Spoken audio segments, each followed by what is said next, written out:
World News. The 8th non-aligned summit in Harare has ended with declarations that included a condemnation of terrorism and a denunciation of apartheid in South Africa. Zimbabwe's Prime Minister, Mr. Robert Mugabe, who is the current chairman of the 101 Nation Organization, closed the meeting. If the world's media wanted a sensational end to the conference, they were to be disappointed. Your Majesties, Your Excellencies, ladies and gentlemen, comrades and friends, the 8th Conference of the Heads of State or Government of the non-aligned countries is hereby closed. Once again, thank you all and bon voyage. In the end, the personalities on view in Harare were more heavyweight than the decisions taken. Critical unanimity was confined to two subjects, South Africa and United States support for the Contra rebels in Nicaragua. Veterans like Yasser Arafat and Fidel Castro have sat through many such conferences, knowing that the words were likely to be much stronger than any action. Despite all, issues like the Iran-Iraq war and the Karachi hijacking can still create deep divisions among the non-aligned movement.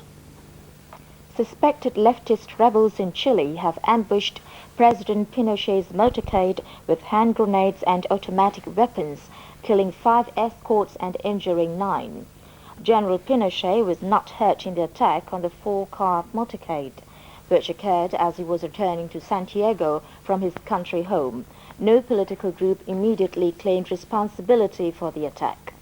General Pinochet later appeared on the balcony of the presidential residence and waved to supporters to quiet rumors that the 70-year-old leader was wounded in the attack, the first known attempt on his life during 13 years in power. 300 survivors of the hijacked American plane in Pakistan have left Karachi on a special flight to India and Frankfurt. Meanwhile, President Ziaul-Haq of Pakistan has been making his first public comments on the hijacking. He said that the 4 hijackers were young Palestinians operating without state support, and they will face trial in Pakistan. General Ziaul-Haq ruled out extradition of the hijackers to the United States, which has issued arrest warrants for them. The hijackers face the death penalty if convicted of Friday's bloodbath in which 18 people died. These hijackers have committed a crime on the soil of Pakistan, and we will try them here, and we will see that according to the justice, they receive, I should not say something which tomorrow you will say, he said so, and therefore they have been hanged. I hope that the courts will take a full note of this, and they will receive the punishment that such a crime deserves. Syria's President Assad has held surprise talks with the United States Middle East envoy, Mr. Richard Murphy, in Damascus.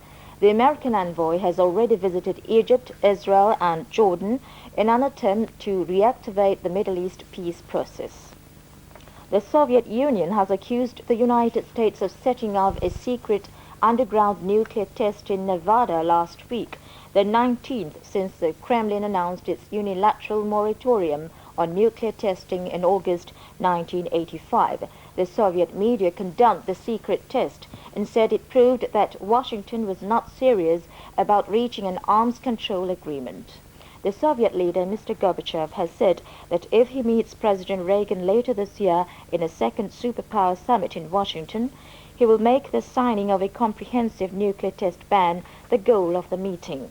The United States claims the ban would be impossible to verify.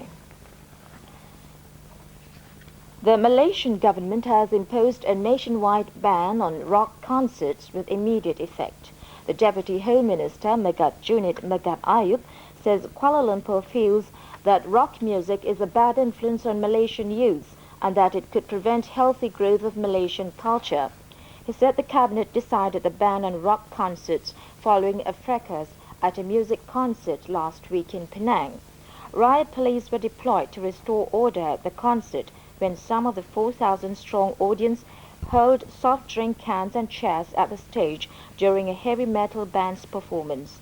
No arrests were made and the concert continued without further trouble.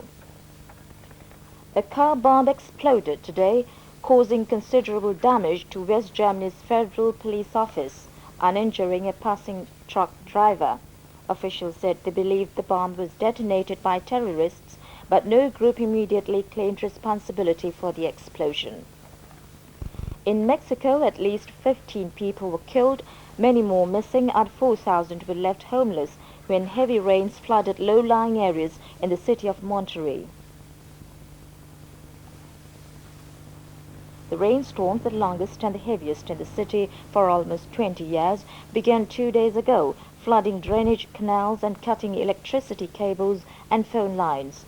Most of the victims drowned in their homes or cars as floodwaters several yards deep surged along the canals.